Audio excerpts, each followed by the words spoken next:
Hello guys, ഇന്ന് നമ്മൾ യാത്ര ആരംഭിച്ചത് രാത്രിയാണ്. രാത്രി പോയിട്ട് രാവിലെ തിരിച്ചു മടക്കാം. പോകുന്നത് അൽക്കുതിരിലെ ലവ് ലേക്കിലേക്കാണ്. ഇവിടെ നിന്നും 1.5 മണിക്കൂർ യാത്രയുണ്ട് അങ്ങോട്ടേക്ക്. അപ്പോൾ നമ്മൾ ക്യാമ്പിന് ആവശ്യമായിട്ടുള്ള സാധനങ്ങളൊക്കെ പർച്ചേസ് ചെയ്തിട്ട് അങ്ങോട്ട് പൊയ്ക്കൊണ്ടിരിക്കുക. നമ്മൾ അവിടെ എത്തി ഒരു സ്പോട്ട് സെലക്ട് ചെയ്തു. എന്നിട്ട് നമ്മൾ ബാർബിക്യൂ ഒക്കെ സെറ്റ് ചെയ്തു.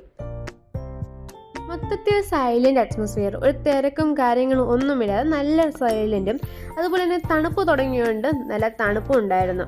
അങ്ങനെ ബാർബിക്യൂ ഒക്കെ റെഡി ആയതിനു ശേഷം നമ്മളെല്ലാവരും കൂടി ഒന്നിച്ചിരുന്നു, ഫുഡൊക്കെ കഴിച്ചു, കഥകളും കാര്യങ്ങളൊക്കെ പറഞ്ഞു. അന്നത്തെ നൈറ്റ് നല്ല ജോളിയായിട്ട് പോയി. ഒരു ബ്യൂട്ടിഫുൾ സൺറൈസിനോടെ മോർണിംഗ് സ്റ്റാർട്ട് ചെയ്തു. രാവിലെ കുറേ കിളികളുടെയൊക്കെ സൗണ്ടൊക്കെ കേട്ട് നമ്മൾ എണീച്ചത് തന്നെ. അപ്പോൾ രാവിലെ എണീച്ച് നോക്കിയപ്പോൾ കുറേ കിളികളൊക്കെ വന്നിട്ട് ആ ലേക്കിൻ്റെ സൈഡിൽ നിന്ന് വെള്ളമൊക്കെ കുടിക്കുന്നതൊക്കെ കണ്ടു. നല്ല മനോഹരമായിട്ടുള്ള കാഴ്ചയായിരുന്നത്. പിന്നെ ചായയൊക്കെ കുടിച്ച് ഒന്ന് ഫ്രഷ് ആയതിനു ശേഷം നമ്മൾ കൂടുതൽ കാഴ്ചകളൊക്കെ കാണാനായിട്ട് പോയി. ഫ്രീ ഓഫ് കോസ്റ്റ് ആയിട്ട് വന്ന് ക്യാമ്പ് അടിച്ചിട്ട് പോകാൻ പറ്റിയ ഒരു ബെസ്റ്റ് പ്ലേസ് ആണ് ലവ് ലേക്ക് എന്ന് പറയുന്നത്. ഇവിടെ എൻട്രി ഫീസോ ടിക്കറ്റ് ഫീയോ ഒന്നുമില്ല. നമ്മളെ കൺവീനിയൻസ് അനുസരിച്ച് നമുക്കൊരു സ്പോട്ട് സെലക്ട് ചെയ്തിട്ട് ക്യാമ്പ് അടിക്കാം. നെക്സ്റ്റ് മോർണിംഗ് വ്യൂസൊക്കെ കണ്ടിട്ട് നമുക്ക് മടങ്ങാം.